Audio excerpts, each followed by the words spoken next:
Здравствуйте, дорогие друзья! Город женщин рад приветствовать вас. Вы смотрите, наверное, самую лучшую программу национальной вещательной компании «Саха». Вы согласны, девочки? Конечно. Конечно, мы скромные. Конечно. Как всегда, команда «Среды», я, Дарья Анкехова, наш стилист Бема Лазарева и наш мастер на все руки Мария Куницкая. Сегодня обсудим одну из таких очень, наверное, глобальных тем и интересных как для родителей, так и для детей, потому что мы сегодня поговорим с вами о стрессе и стрессоустойчивости.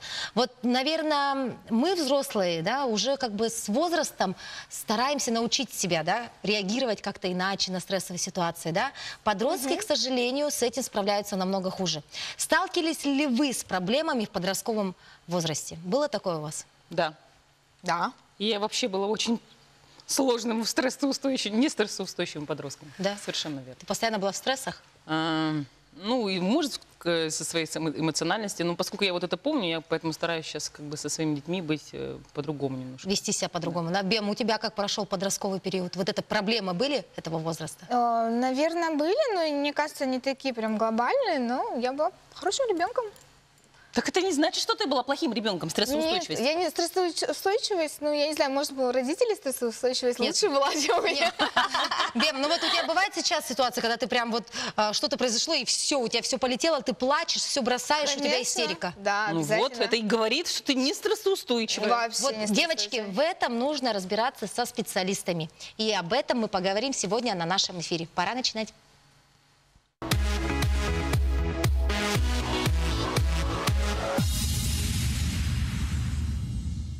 И, как всегда, предоставляем слово Марии Куницкой. Чему же она научит нас сегодня?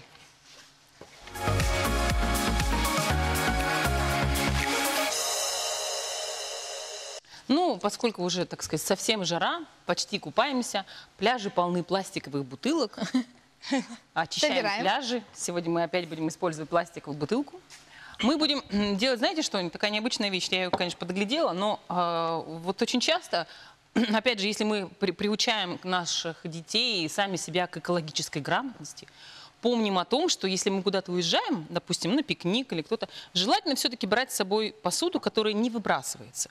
Именно для этого сейчас будет мой лайфхак небольшой из пластиковой бутылки. Если мы берем с собой фарфоровые кружки, чтобы их удобно было переносить, мы сделаем такую небольшую переноску для чашек из бутылки. Нам для этого нужно будет отрезать, соответственно, верхушку. И достаточно удобная, кстати, вещь. И сделать вот такую прорезь. Вот так вот.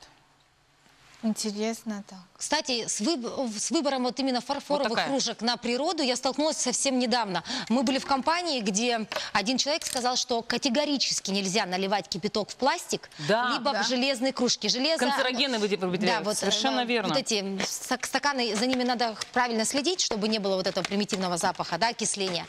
А пластик, он все равно, он выделяет вредный, вещества, да. поэтому лучше берите на природу с собой фарфоровую кружку. Да Придете, помоете, больше и того, все. бывают же такие, знаете, люди такие с претензией, которым нужна только своя кружка, никакая иначе, Да. никакая другая. Ну вот, пожалуйста, вам вот такой вариант как раз Ну, для плюс этого. еще это, правда, экологично. Да, и вы не будете выбрасывать лишний мусор создавать.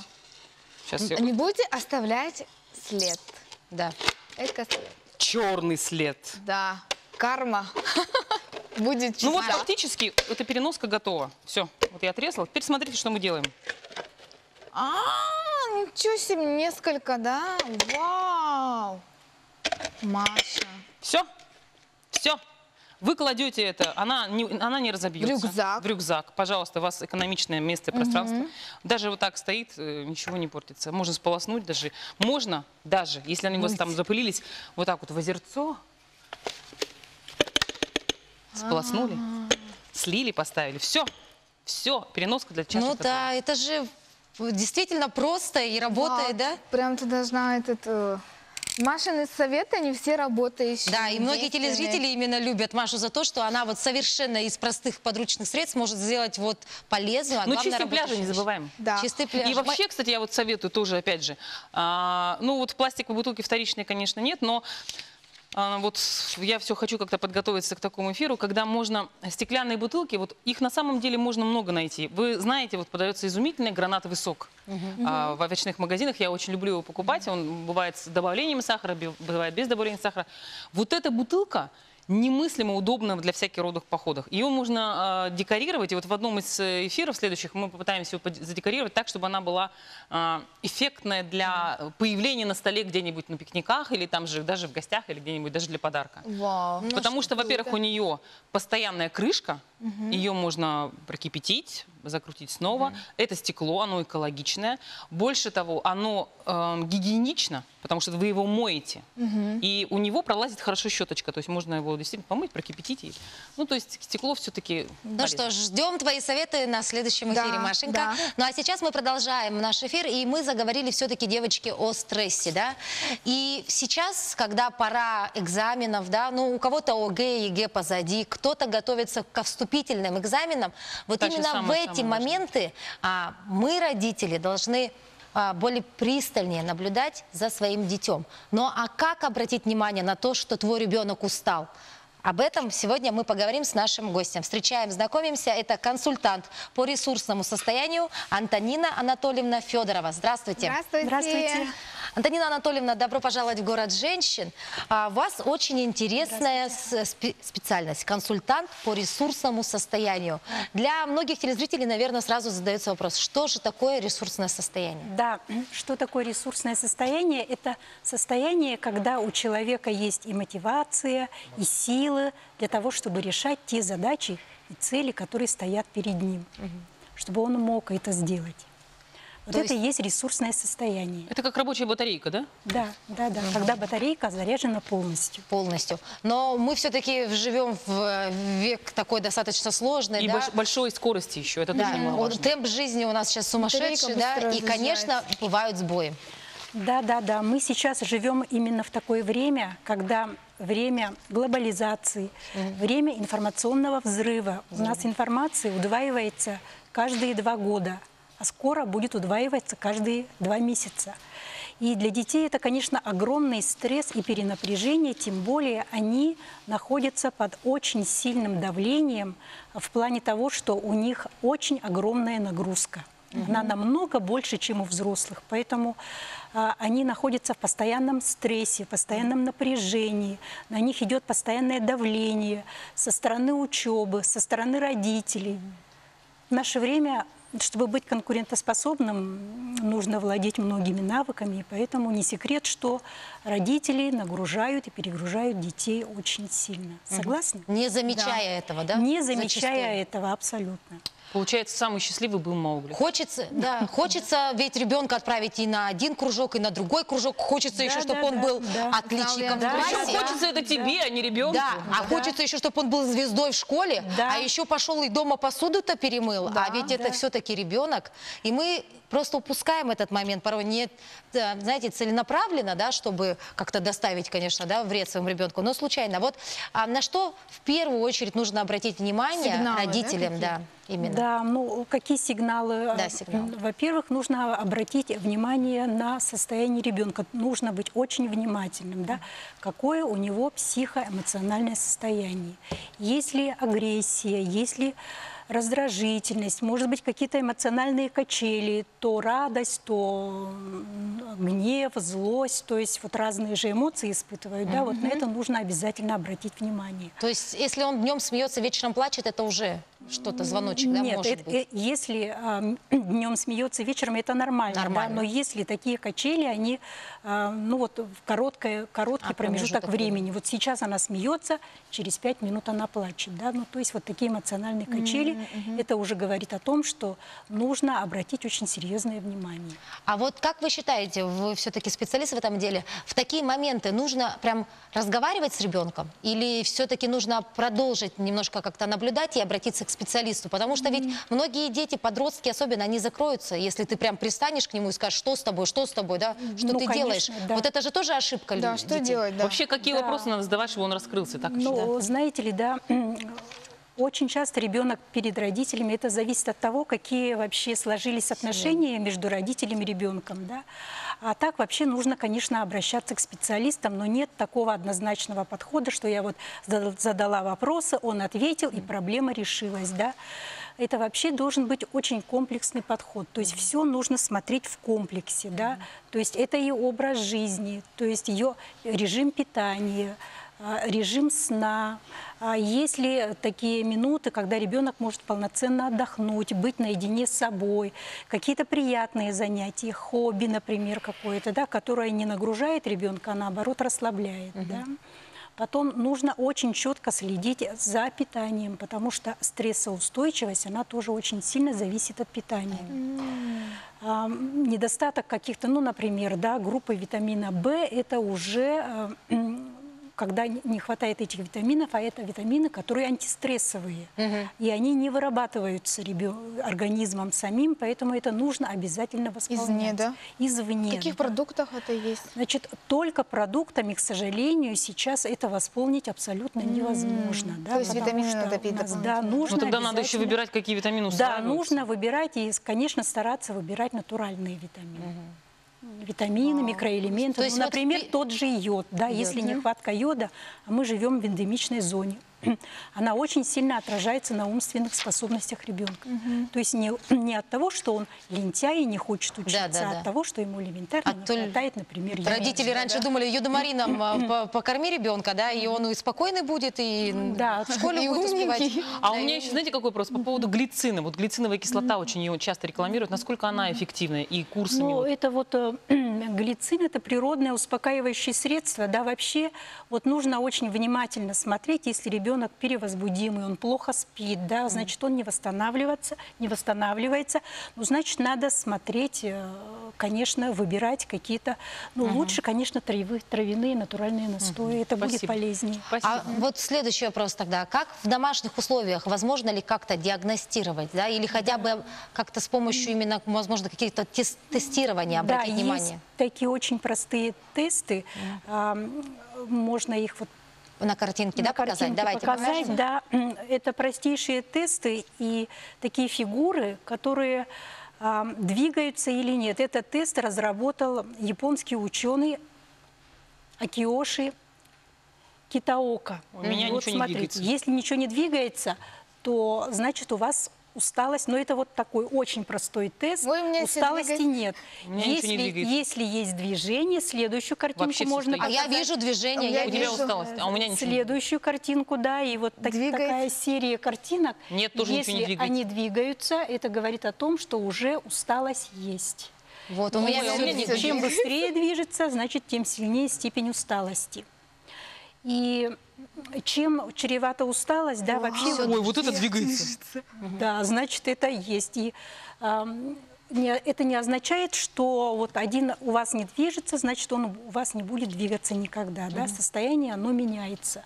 И эмоции, которые испытываются при стрессах, они вызывают изменения в организме, то есть там, где тонко, там и Там и рвется. рвется, да? И вот можно еще вот такой тест посмотреть, можно показать следующую картинку.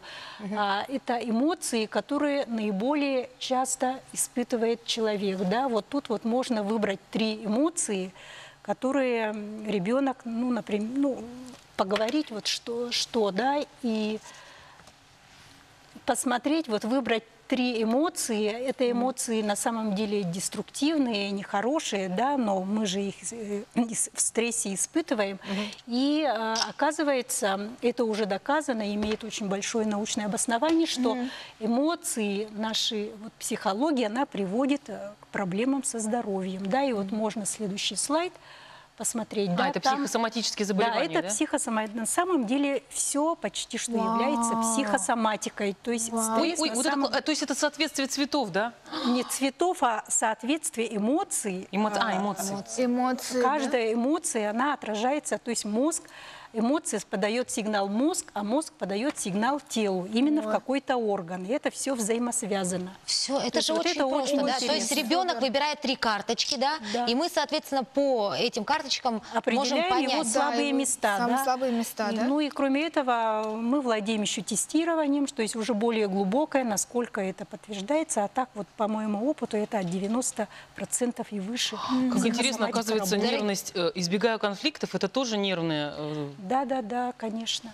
Дорогие друзья, не поленитесь, сделайте Сохраните хотя бы обязательно скриншот, да, у скриншоты экранов телевизора, обязательно. да. И сегодня вот просто проверьте и себя, и своего ребенка, да, и, возможно, Может быть, всей семье надо лечиться? возможно, нужно будет Скорее обратиться всего. всей семье, Потому да? что на самом деле стрессы приводят к усталости, которая является на сегодняшний день эпидемией. К 2020 году ВОЗ сказал, что эта проблема выходит на второе место по всему миру после сердечно-сосудистых заболеваний. На Причем, самом наверное, деле, Это скорее который всего, синдром вызывает. хронической усталости? да, и это касается абсолютно всех. И особенно касается это молодежи и студентов, потому что они находятся на самом деле в очень в таком положении. То есть Стресс, основными конечно, причинами конкурентность вот большая. именно таких состояний, вот Да. причина усталости, стресса, Да, это причины усталости и стрессов, во-первых, это то, что вот информационное давление. что? Да. То есть стараться меньше надо, да, или как? Все-таки нет, вот это мы никак не можем изменить, нам просто нужно к этому адаптироваться, да, потому что, ну как мы, вот информационный поток никак Боже, не какая уменьшим. прелесть. Правильно? Стрессов очень много. Человек испытывает каждый день столько стрессов, которые раньше, вот 50 лет назад, человек испытывал за год, а мы испытываем за день, да. Это тоже очень. Потом экологический стресс, очень неполноценное питание. Это тоже приводит вот к стрессовому состоянию, да. И иммунные атаки, у нас сейчас очень много вирусных атак получается, да. Вот это все в Совокупности дает, да? совокупности дает вот такое вот состояние. И причем, если на питание мы можем как-то повлиять, Глобализация, опять же, потому- Да, вот в 2018 году было миром произведено столько контента и информации, как за все человечество, вот с рождения, Да, там, да, начиная да, да. наскальных рисунков, заканчивая там фотографиями до 2018 года, такой же объем произвел весь мир только вот за год.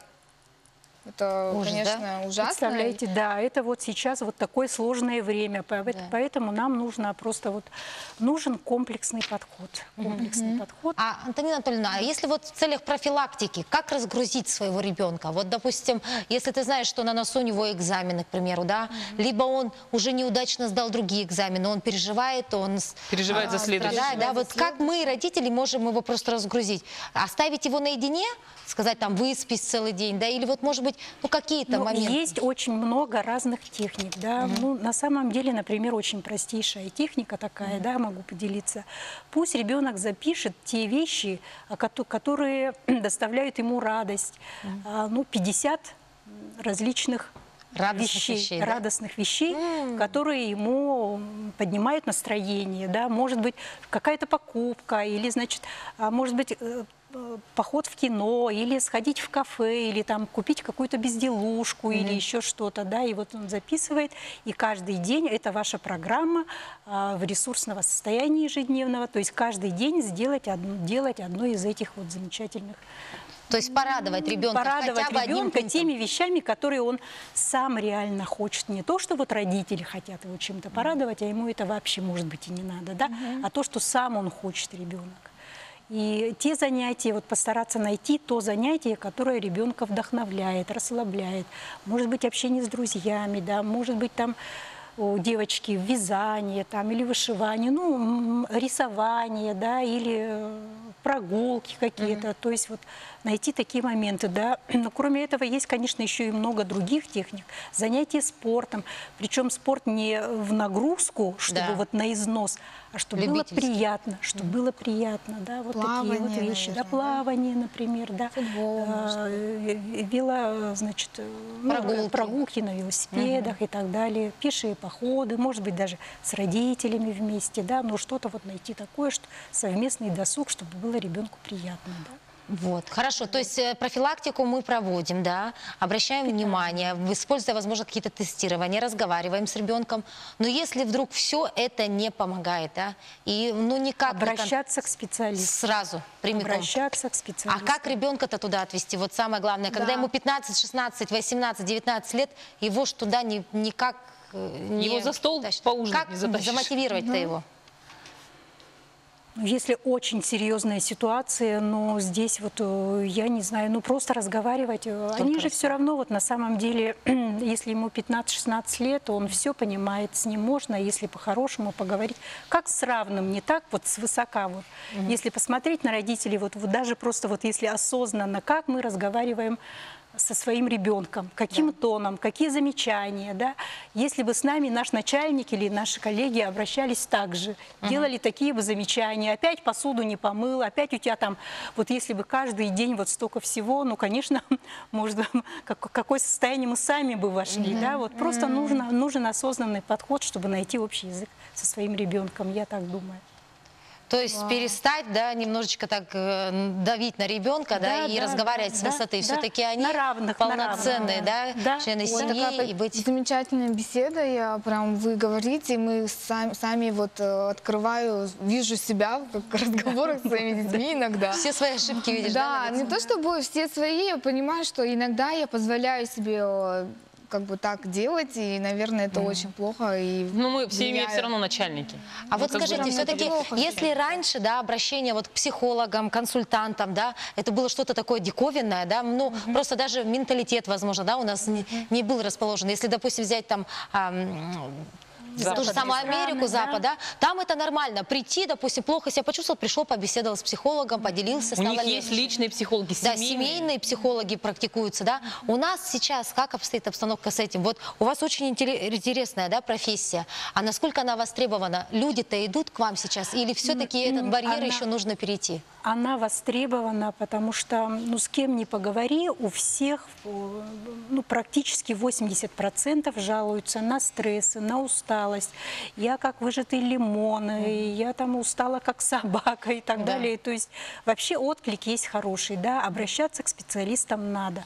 Ну, вот судя по тому, что у меня сын, молодой человек, он студент, и, ну, подростковый период у нас полностью, может быть, еще и не прошел, поэтому и вот отношения на самом деле у молодежи к психологам, что пойти вот к специалисту, да, такого огромного неприятия нет. То есть сейчас вот молодежь, поколение Y, поколение Z называется, да, поколенческий разрыв, говорят, они немножко другие, то есть они относятся к этому совершенно нормально. Возможно, вот эти барьеры видим мы сами, потому что мы сами не готовы к этому. Вообще абсолютно другая молодежь, абсолютно. Вот я, получается, по роду профессии часто работаю с молодежью, с молодыми ребятами, то есть девочками, их там всякие интересные. Они совсем другие, у них стерты практически гендерные стереотипы. Да. Это новое поколение, да? Да, совсем новое. И не надо их, да, как-то менять даже и что-то делать. Они совсем другие. Так вот, а у меня вот с твоим уточнением вопрос. А если мы, допустим, совершенно другого воспитания люди, как тогда нам оценивать их поступки? Вот как тогда понять, что человек действительно в чем-то... Может быть, у него это, знаете, может быть, он на хайпе находится в данный момент, а мне кажется, что у него стресс. Ну, я думаю, что общечеловеческие ценности, они не меняются, поэтому если это идет от сердца, если ребенок чувствует любовь и неравнодушие к себе, то я думаю, что он будет открыт для общения. Ой, спасибо большое, Антонина Анатольевна. Ну, вы прям сегодня выдали для нас очень много информации полезной. И я думаю, многие телезрители оценят именно вашу работу, ваш вклад. И, конечно, дай бог, чтобы вот стрессовых клиентов к вам обращалось все меньше и меньше, да? Все-таки хочется, чтобы люди были здоровы. Да, ну что, конечно, а сейчас, дорогие друзья, мы готовы приступить к нашему следующему сюжету. Внимание на экран, будет очень интересно.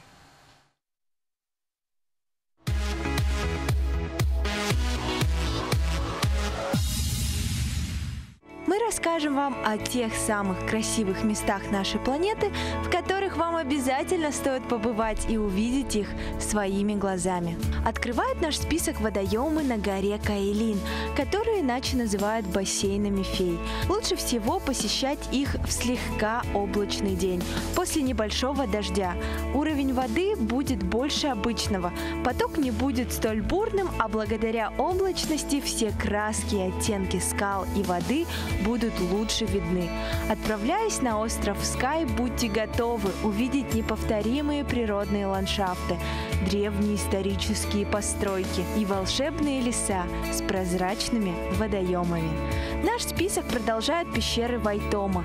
Это порядка 150 ответвлений и известняковых гротов, во многие из которых можно попасть только на лодке. Как полагают ученые, только представьте, им около 2 миллионов лет. А самая известная и популярная среди туристов пещера – это Грот Светлячков, чьи своды часто сравнивают со звездным небом. Смотрите, и правда ведь есть схожесть. А все благодаря огромному количеству светлячков. Этот вид можно встретить только в Новой Зеландии. А это Плитвицкие озера. Вот такой есть национальный парк в Хорватии, расположенный в центральной части страны. Его территория занимает почти 30 тысяч гектаров и включает в себя 16 крупных и множество небольших каскадно расположенных озер, а также 140 водопадов, 20 пещер и уникальный буковый и хвойный лес, сохранившийся с древнейших времен и обладающий способностью самовосстанавливаться. На его территории обитают медведи, волки, многие виды редких птиц и других животных. А вот и цветные скалы Данься. Китай действительно прекрасен.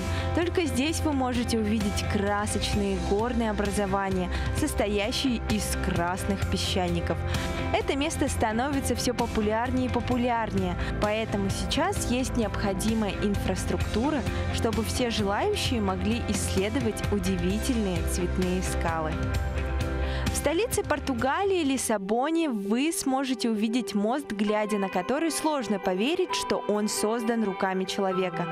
Этот вантовый мост через реку самый длинный в Европе. Когда смотришь на него, немного не по себе от его размаха и размеров. Но бояться не стоит. Мост был спроектирован так, что может выдерживать ветер со скоростью 250 км в час и самые сильные землетрясения. Если вы хотите почувствовать, что это такое стоять на краю мира, отправляйтесь в Норвегию.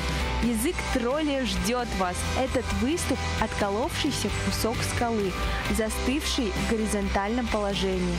Ради удачного кадра на самом краю многие туристы набираются смелости и все-таки взбираются на гору. Поэтому здесь вы получите не только фотографии, но и интересный опыт восхождения. Путешествуйте и узнавайте этот мир.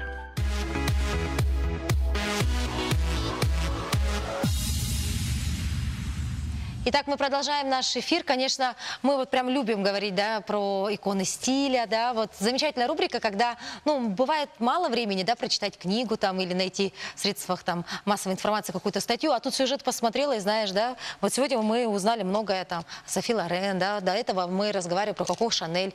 И девочки, прям очень интересные сюжеты, да, у нас. А вот скажите, все-таки возвращаясь к теме нашего эфира про стресс, да, вот картинки нам показывал уважаемый специалист, да? У вас везде крутились они? Ну, мне вот последние колесико, говорю, крутились. Ну, я, правда, накануне очень хорошо выспалась. У меня все крутились. У меня тоже все крутились. Но я вот этого японца, я его как-то в интернете нашла, и там были вот эти картиночки. Их там на самом деле очень много, у меня крутятся все. То есть это вот это говорят, что действительно это уровень стресса высокий. А недаром же, что Япония стоит. У них же вообще очень стрессовое да. общество. Ой, девочки, прям что-то так тяжело стало. Я поняла, что надо все-таки обращаться к специалистам, общаться, а не держать это все в себе. Да, ну, конечно, это замечательный пример, да, вот для нас. Ну, а мы сейчас продолжим наш эфир сразу после рекламной паузы. Оставайтесь с нами, ведь у нас в студии появятся замечательные ребята, для которых стресс, мне кажется, это всего лишь только слово на бумаге.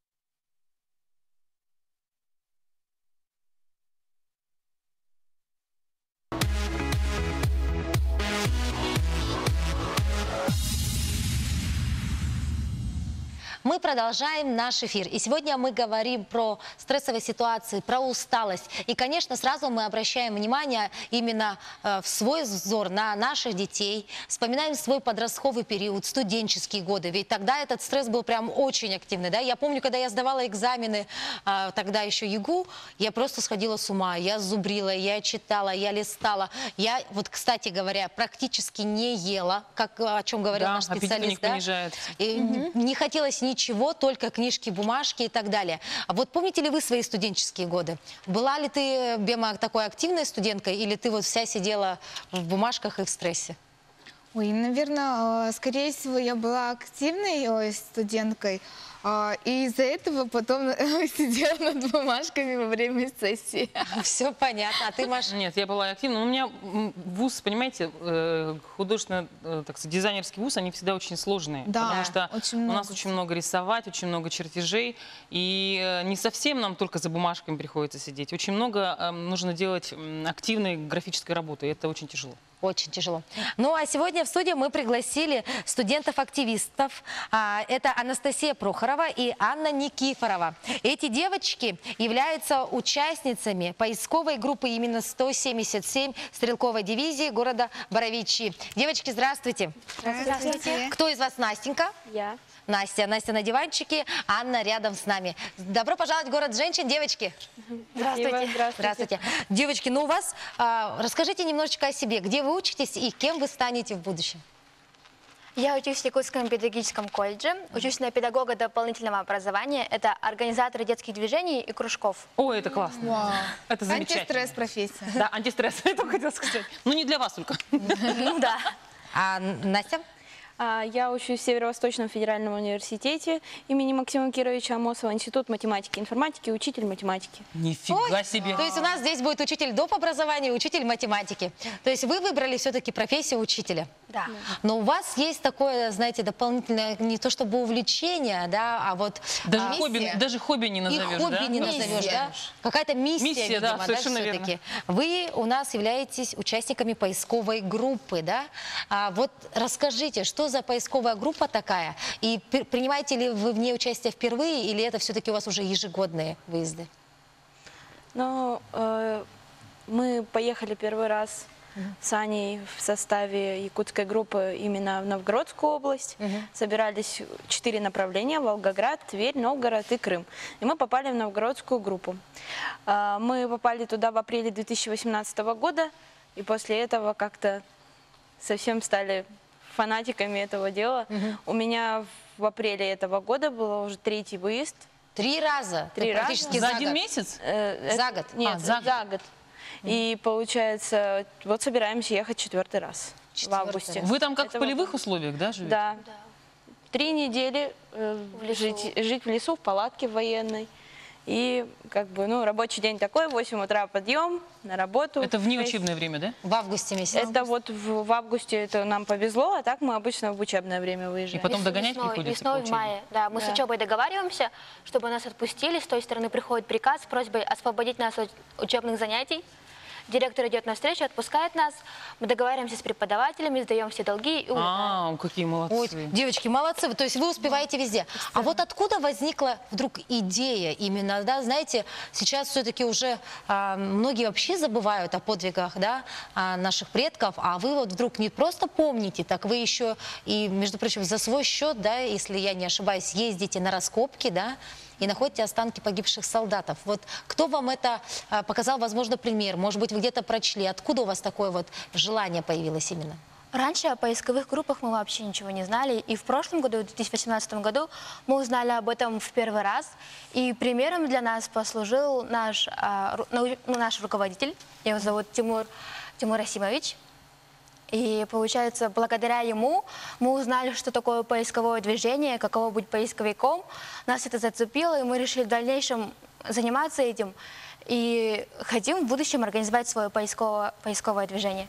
То есть вы сейчас, девочки, выступаете же, ну, как бы в составе не республиканской группы, да, так как у нас нет спонсирования, нет такого количества, да, желающих. Вы выступаете в составе Новгородской области, правильно? Да, наш любимый боровический отряд, уже полюбившийся нам за столько времени, наши братья и сестры, они очень активно участвуют в поисковых группах. И мы очень радушно нас принимают уже не первый раз и очень любят, когда мы к ним приезжаем, а мы рвемся к ним со всей душой и просто, ну вот, дружба лесная, вот она какая-то, вот такая вот яркая очень. Вы постоянно, вот вы приезжаете в Новгород, то есть у вас там как база, да, или что? Или... Вообще сама поисковая группа находится не в самом Новгороде, а в городе Боровичи. Так, Новгород или Нижний Новгород? Нет, Великий Новгород. Великий Новгород. Город Боровичи. Мы приезжаем туда, и оттуда уже с всей своей поисковой группой выезжаем в Старорусский район, деревня Давыдово. Как известно, город Старая Русса у нас является городом воинской славы. И деревня Давыдова тоже известная очень по военным действиям. Да. И получается, они уже с 2016 года ставят там лагерь свой. А в количестве, вот вообще вся группа, это сколько человек? Сотнями или десятками исчисляется? В этом году... Где было 50 с лишним людей. Ну, под конец вахты, как бы, получается, уже все, кто приезжали, 65 человек. То есть вы это называете вахтой, да? Да, Так интересно. Вахта памяти, это... Вахта памяти. Вахта Интересно. памяти. Девочки, ну, конечно, тогда возникает у многих телезрителей, наверное, сейчас вопрос. Ну, вы ездили, вот, допустим, Настенька ездила уже 3 раза, да? Айна, ты ездила сколько? Я 2 раза. 2 раза, да? Вот что все-таки вы находите, да? Вот, может быть, И у вас как, есть... как вы находите? Как и И что ощущения при Да. этом какие Как испытываете? находите Очень лично? интересно. Мы находим бойцов без вести пропавших во время Второй мировой войны. То есть мы помогаем вернуться обратно домой, чтобы их похоронили и чтобы об этом помнили. То есть вы практически находите останки, да? Не практически, а кости, настоящие человеческие кости. Господи, как... Девочки, а как вы к этому, ну вот, чисто морально относитесь? Вы так говорите тяжело. спокойно, да? Это сейчас мы уже спокойно об этом говорим. А первая поездка, единственное, что в голове сидело на время отъезда, это как я возьму в руки человеческие останки.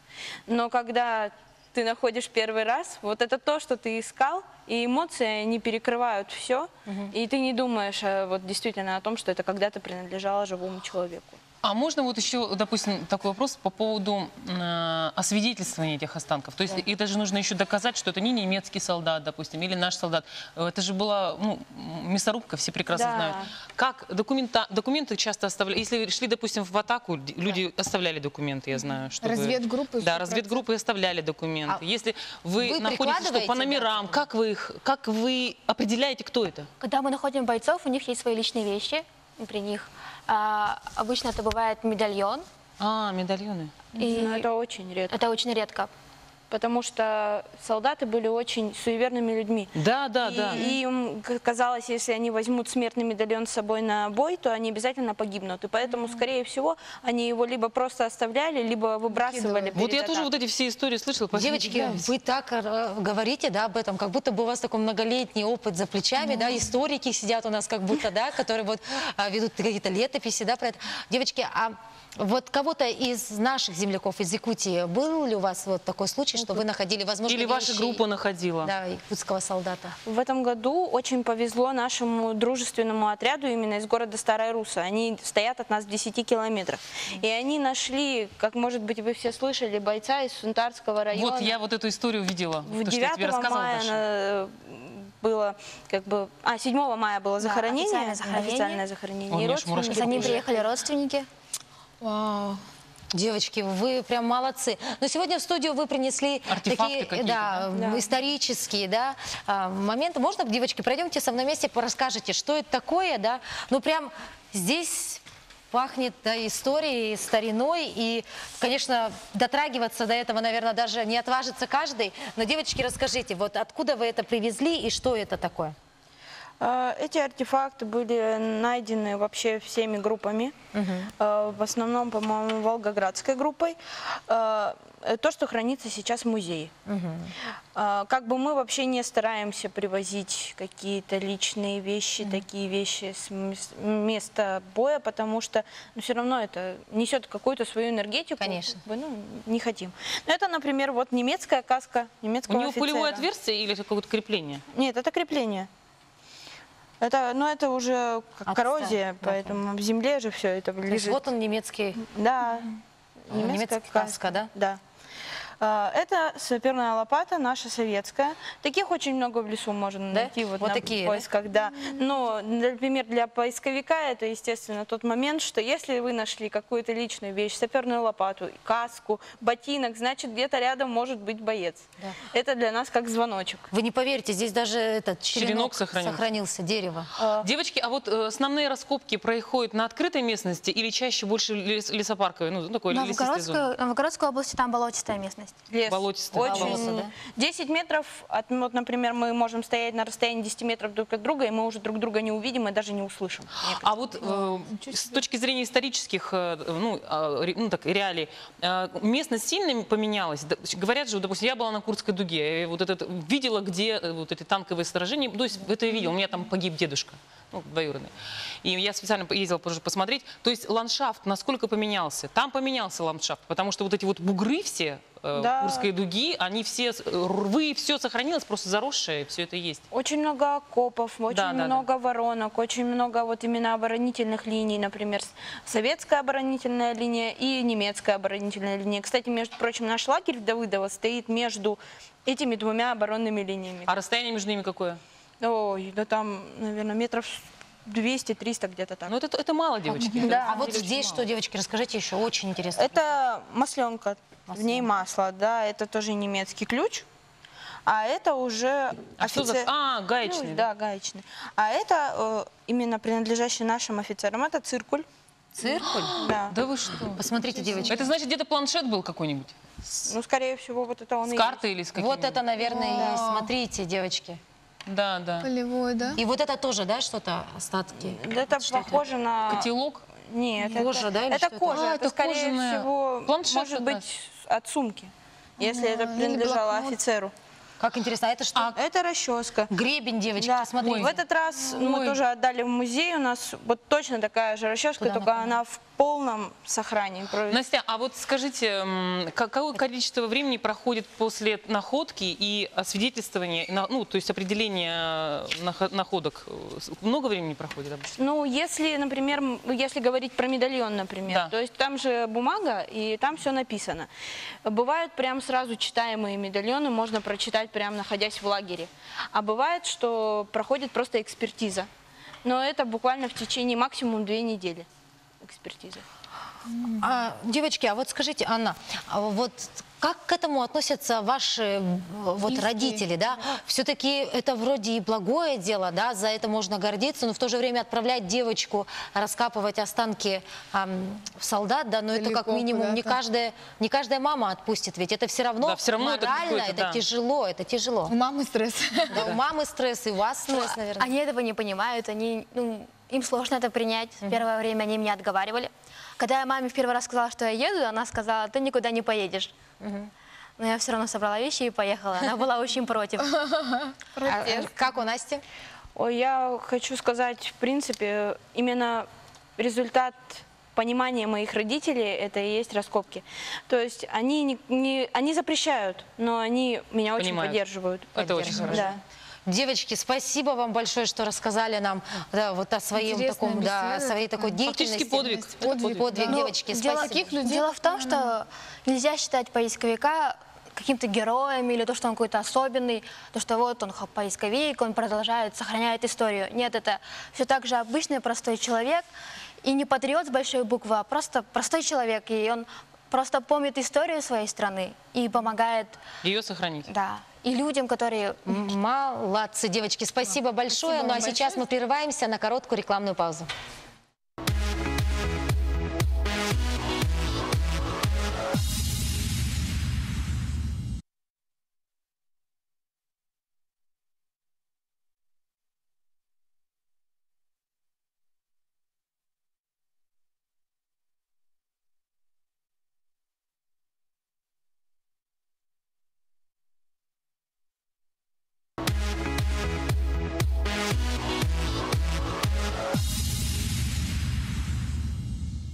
Кто она? Софи Лорен. Для кого-то это просто икона стиля, для кого-то это загадочная личность, а для нас она все-таки звезда. Внимание на экран.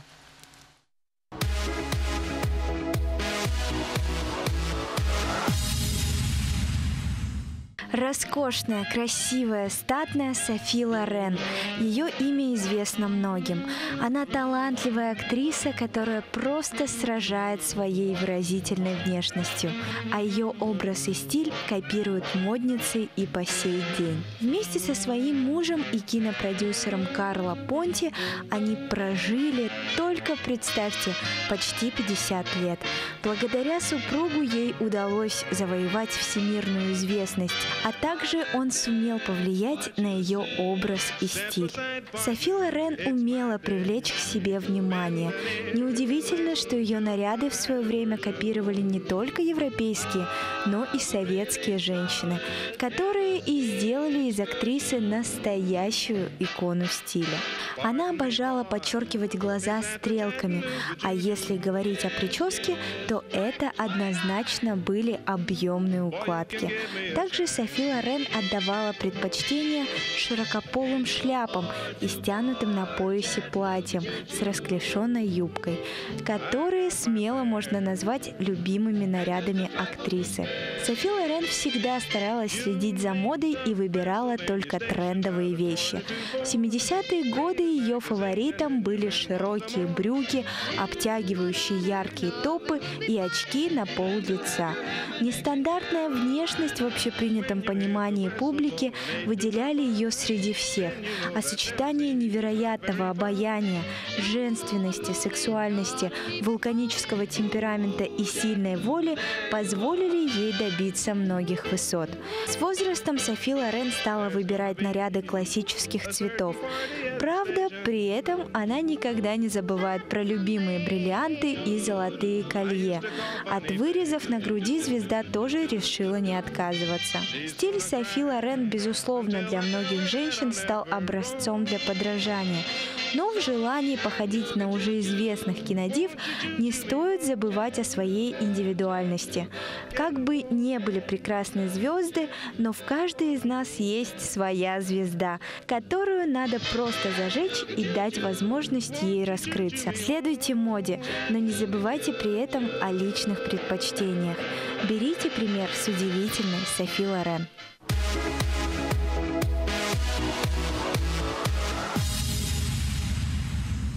Какая она потрясающая и удивительная, Софи Лорен, да? Вот смотришь многие ее видео, да, прям такая озорная, да? А ведь все-таки это икона у стиля. нее, кстати говоря, она очень была такая, знаешь, целеустремленная женщина. И у нее жизнь такая, кстати, не совсем гладко у нее роды проходили. Там целая история, как она этих сыновей рожала, потому что она дико хотела быть матерью. И практически всю беременность она лежала, потому что у нее были хронические выкидыши. С ума сойти, какие-то исторические факты знаешь. Маш, ну возвращаясь так, ну к вот нашему давайте, эфиру. я хочу, значит, подвести итоги к своим лайфхакам, отвлечемся. Как уже, значит, я говорила, это переноска для чашечек, можно фарфоровые чашки и нужно носить с собой на пикник. Даже вот приятно, если ты наливаешь кипяток в фарфоровую чашку на пикнике. Да, тактильное ощущение. Да, совсем тактильное другие. ощущение совершенно другое. И вот это вот... Запах костра. Ну, если вам так нравится романтика, ну, возьмите с собой какой-нибудь пледик там, и вот фарфоровая чашка, как нельзя лучше. Во-первых, опять же, повторяем, экологичная атмосфера сохраняется в чистоте и в порядке. И вот эта бутылка помогает, так сказать, прорезная бутылка помогает... Маш, но да, мы сейчас на с фарфоровыми чашечками переходим к рубрике Бемы Лазаревой. Сегодня она расскажет нам о купальниках. Да, я сегодня расскажу о купальниках. Какие же все-таки тренды в купальной моде, как так сказать. Да, ну, я все-таки рекомендую уйти в однотонные цвета, монохром, высокая талия. Вот я все мечтаю такие плавки. Да, высокая талия. И причем линия бедра должна быть выше, и за счет этого ноги скажутся стройнее. То есть это длиннее. вот так высокие. Да, а талия высокая. А талия высокая. А когда же загорать? Где?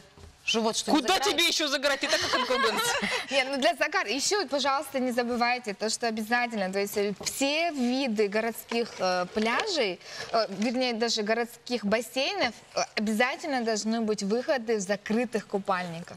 Абсолютно точно. Это типа мувитон, да, в открытом? Мувитон в открытом купальнике. Это типа, как это называется? Негоже, во-первых, и неуместно. Все, что касается бикини, раздельных, это все про пляж. Море, про океан. отдых, да, море, океан. Это Бали, Мали, Шмали. Табага. Табага. Давай посмотрим картинки. Ну, вот, это как вот раз то, что мы говорили. то, о чем я вам говорила. Смотрите, здесь еще как бы купальная мода, она может зайти как бы в повседневную жизнь. Такого рода топы, когда носить используется шортами. купальник, и топ можно носить с шортами, с брюками. То есть, если раньше считалось, что если ты в одежде зашел в воду, то ты немножко не трезв. А так сейчас, в принципе, нормально. Да? Пошел в воду. У меня в тренде, я в купальнике. Да, У меня купальник такой. функциональность. Очень стильный купальник. Видите, это клетка А используется. я бы не смогла такое одеть. Вообще, как можно так ходить? Ретро-стиль 70-е. А ты, в смысле, привыкла вообще без купальника стильно. просто? Нет, я просто не понимаю такого. Да, это вот, немножко. наверное, пасхалка к Софи Лорен, то есть это очень стильный купальник. Причем топ можно отдельно носить, допустим, с теми же Да, с пиджаками джинсами, черными, да. с джинсами. Это все будет очень Если круто. у тебя нет рубашечкой с проблем белой. с зоной живота.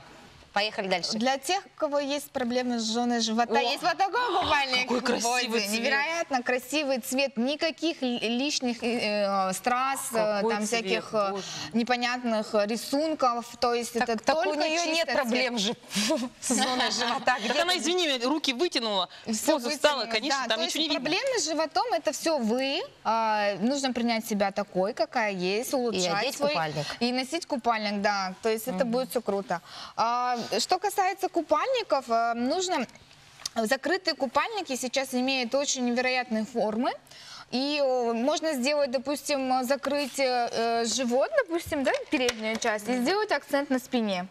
И это все круто работает и заходит, и за счет того, что будет однотонный цвет или рисунок, такой минимализм какой-то, да, или рисунок такой, а наоборот, активный, смотря какой у вас размер, то можно скорректировать купальником очень легко фигуру, и в этом я вообще не вижу Так, проблемы. есть же сейчас еще боди-моделинг, так называемые купальники, где в талию втравливается поплотнее материал. Да, да. Они абсолютно моделируют даже точно. фигуру. Такие купальники тоже есть? Мгм. Смотрите, вот здесь вот купальник тоже в ретро-стиле, плавки очень крутые плавки. Смотрите, несмотря на то, что черный цвет, ощущение все равно остается, что это пляж, отдых и все, что Какая у неё связано с шляпа? этим. Да. Шляпы, что касается шляп, то большие соломенные шляпы с необработанными краями — это тренд этого сезона, и, скорее всего, этот тренд будет держаться долго, в ближайшие 2-3 года 100%. А я вот советую нашим местным производителям взять на вооружение вот эту шляпу, потому что у нас камыша много. Вот, пожалуйста, делайте такие шляпы. С необработанным краем. Зарабатывайте деньги, да? Зарабатывайте деньги, и это будет замечательно. А давайте еще картинки посмотрим. Посмотрите, какой купальник минимал.